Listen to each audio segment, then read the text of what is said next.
ஏ guys இன்னைக்கு சிந்து பைரவ எபிசோடில் என்ன நினச்சுன்னு பார்க்கலாமா? இன்றைக்கும் சிவா சிந்துவை காணோன்னு சொல்லிட்டு தேடுவாங்க. தேடுன்னு தேடுவான், எங்கேயுமே கிடைக்க மாட்டா. அப்புறமேட்டா அங்கே இங்கே அன்னபூர்ணி என்னாச்சு இவங்க 2 பேருக்கிட்டேயுமே கால் வரவே இல்லைன்னு சொல்லிட்டு மாற்றி மாற்றி கால் ட்ரை பண்ணாலும் போகவே போகாது. இங்கே பார்த்தாக்கா ரெஸ்கியூ டீம் ஃபுல்லாகவே சார் நாங்கள் ஃபுல்லாகவே தேடிட்டோம், இங்கே உங்கள் ஒய்ஃப் இருந்தால் இங்கே தான் இருக்கணும், ஆனால் இங்கே எங்கேயுமே இல்லை, அப்படின்னா அவங்கள அனிமல்ஸ் ஏதாவது இழுத்துட்டு போயிருக்கும்னு சொல்கிறேன்னு தப்பாக நினச்சிக்காதீங்க.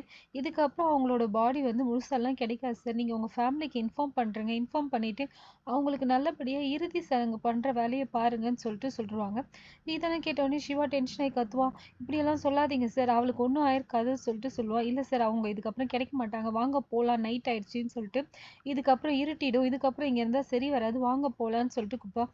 சிவா நீங்கள் வேணா போங்க, நான் வரவே மாட்டேன்னு சொல்லிட்டு சொல்லிடுவான். சரி சார், நாங்கள் போலீஸ்கிட்ட இன்ஃபார்ம் பண்ணிடுறோன்னு சொல்லிட்டு அவங்க போயிடுவாங்க. இங்கே சிவா சிந்து நீ இங்கே தான் இருக்கன்னு எனக்கு தெரியும் சிந்து, ப்ளீஸ் சிந்து விளையாடாத, வெளியில் வான்னு சொல்லிட்டு கேட்டுக்கிட்டே இருப்பான். ஒரு இதுவும் வராது.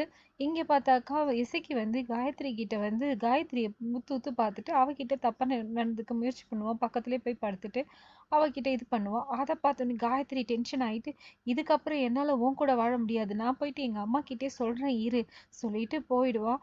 இசைக்கு ஐயோ வேண்டாம் காயத்ரி, வேண்டாம் காயத்ரி, அதெல்லாம் பண்ணாது. இல்லை இல்லை, இதுக்கப்புறமும் என்னால் உன் கூட வாழ முடியாது, அன்னைக்கு ஏதோ நான் கோவத்தில் தப்பான முடிவு எடுத்துட்டேன், அது ஏன் தப்பு தான், என்னை மன்னிச்சிரு, என்னால் கண்டிப்பாக உன் கூட வாழவே முடியாது, நீ ஏன் செடின்னு நினச்சி உன் லைஃப்பை வேஸ்ட் பண்ணாத காயத்ரி, அவன் உனக்கு பொருத்தமே இல்லைன்னு சொல்லுவான்.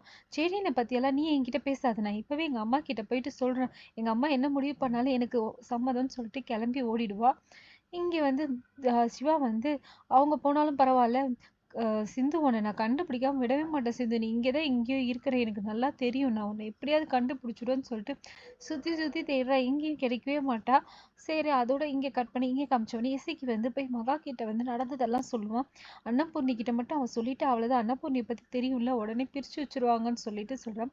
உடனே அன்னபூர்ணி அவள் பார்க்கறதுக்கு முன்னாடி நடுவுலேயே மகா பிளாக் பண்ணி, காயத்ரி என்ன விஷயமா, என்ன பிரச்சனைவான்னு சொல்லி கேட்பாங்க. இல்லை, என்னால் இசைக்கு மாமா கூட வாழவே முடியாது, எனக்கு செழியன் தான் என் மனசு ஃபுல்லாக இருக்கிறாரு, அவர் வேறு என்னை நினச்சி ரொம்ப ஃபீல் பண்ணுறாரு, நான் இப்படியே கூட இருந்துடுறேன், என்னால் இசைக்கு மாமா கூட வாழ முடியாது சொல்கிறா. மகா ஒன்று இதெல்லாம் நீ போய் உங்கள் அம்மா கிட்ட சொன்னால் அவங்களுக்கு என்ன ஆகும் யோசிச்சு பார்த்தியா, அவங்க உயிரே விட்டுருவாங்கம்மான்னு சொல்லிட்டு எப்பயும் போல் பிளாக்மெயில் பண்ணுவாள். இதை கேட்டவுடனே அவள் சரின்னு சொல்லிட்டு அவள் போயிடுவான். இங்கே சிவா ஃபுல்லாக தேடுன்னு சொல்லிட்டு தேடுவான், எங்கேயுமே அவள் கிடைக்க மாட்டா. கடைசியாக பார்த்தாக்கா அவன் தேடுற இடத்துக்கு கிட்ட தான் இருப்பான். இப்போ சிந்து அவன் பார்ப்பானா பார்க்க மாட்டான்னு நீங்கள் என்ன நினைக்கிறீங்கன்னு சொல்லிட்டு கமெண்ட் பாக்ஸில் போடுங்க. இந்த வீடியோ மறக்காமல் லைக் பண்ணுங்கள், சப்ஸ்கிரைப் பண்ணுங்கள். Thank you, by.